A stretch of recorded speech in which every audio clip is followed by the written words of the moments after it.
Now I'm going to start this video off with a question, one that, as always, you are indeed free or even encouraged to answer in the comments below. I would love to hear everyone's thoughts on this. But my question for you is simply this: what makes a good villain? And obviously this is one of those times where there is no one right or correct answer. There is no cookie cutter or mold that can be used every single time for any and every story to create the perfect villain. If there were, more stories would get them right, and I'd argue what stories tend to get wrong most often, or what their weak point tends to be, is their villains. Mainly because your villain, in some capacity, or in most, if not almost all ways really, they have to be better or more capable or with more advantages than your hero or heroes trying to stop them. As I always like to say, a hero can only be as heroic as the villain they defeat is competent. If your villain is a weak buffoon that always makes bad choices and or has no advantages over the hero, it's not going to be all too impressive when the hero wins in the end.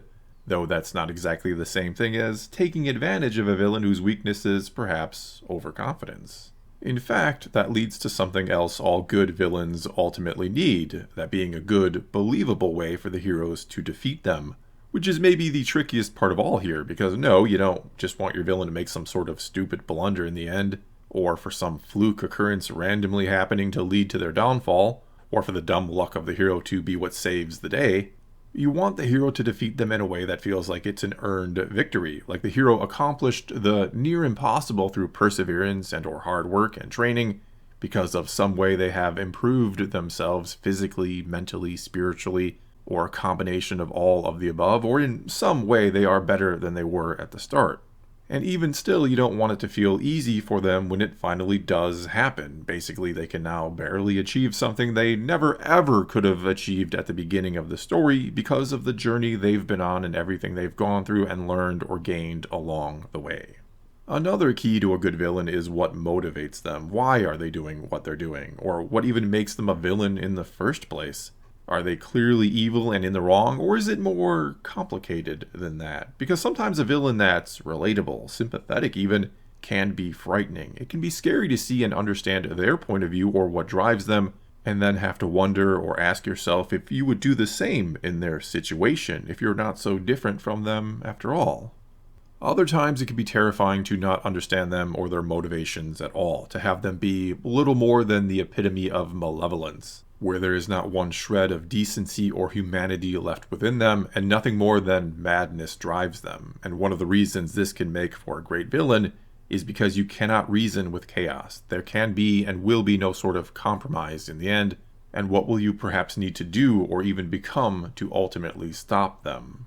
Oftentimes, too, you want your villain to be a sort of reflection of your hero or the antithesis of them, to see how one could have easily become the other if circumstances had been different.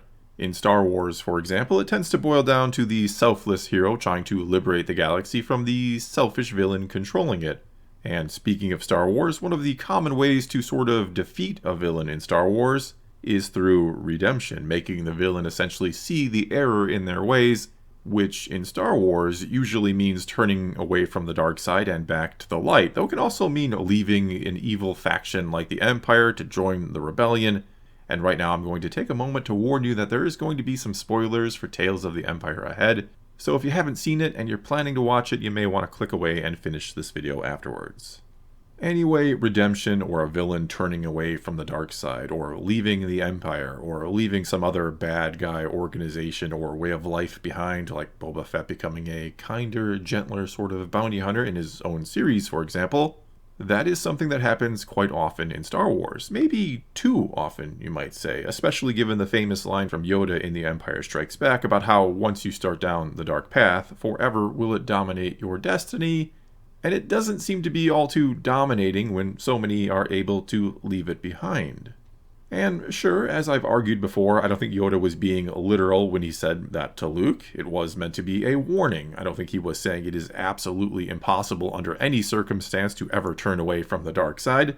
Only that it's easy to start down that path, and once you do, it's like a snowball effect, where one evil act leads to another, until you sort of find yourself so consumed by the darkness that you're not even yourself anymore.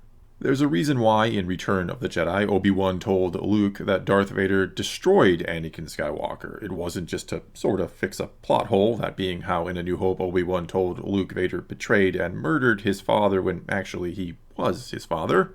But what Obi-Wan and Yoda were ultimately trying to say to Luke, trying to convey to him, is that it is easy to fall, but very, very hard, near impossible, to find your way out or away from the dark side once it has taken hold of you.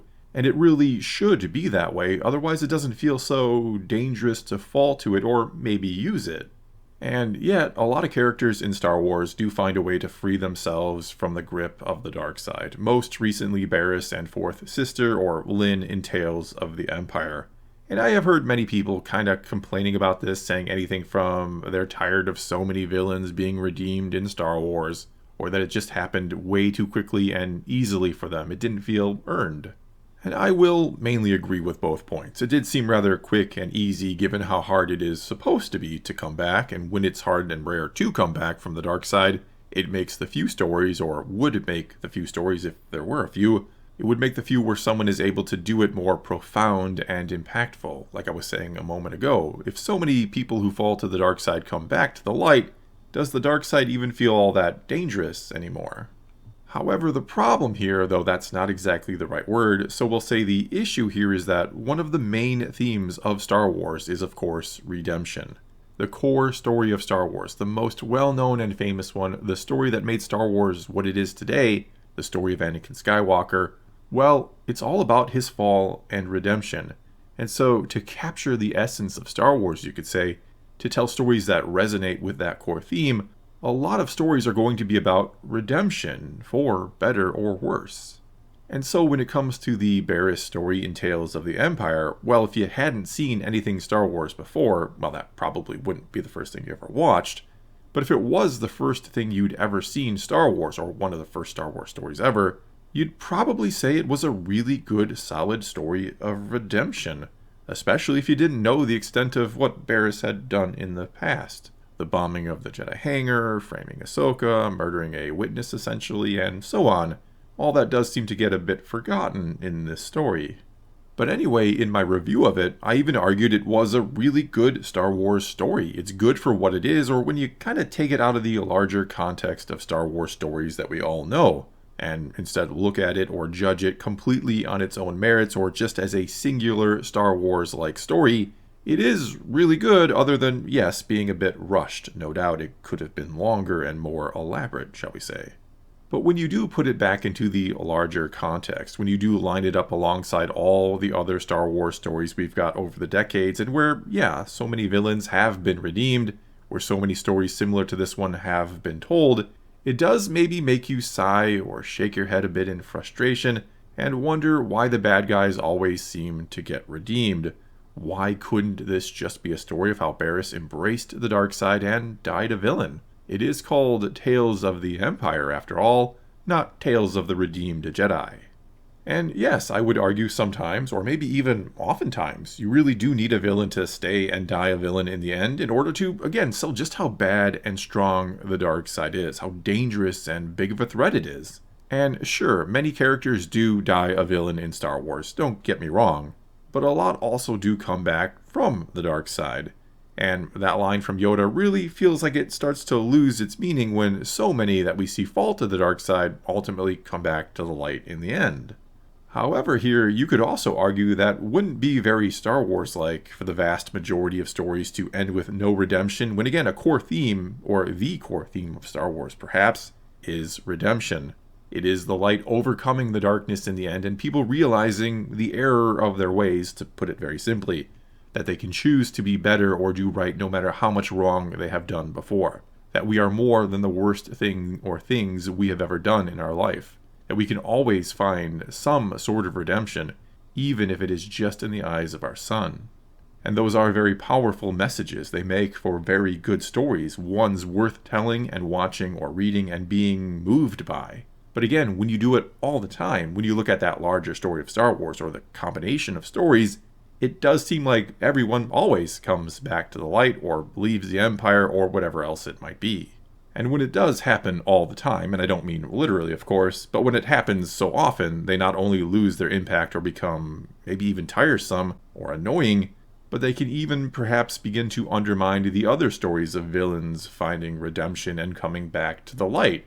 I mean, in the grand scheme of things now, after all these other stories we've gotten, does Darth Vader turning from the dark side feel as unique or as impressive as it once did?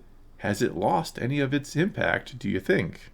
And so, maybe a little ironically, to fix what you could call the villain problem in Star Wars, that there isn't a ton of really great ones and that many of them don't stay villains, that they find redemption in the end, you'd almost have to go against the purpose of Star Wars, wouldn't you?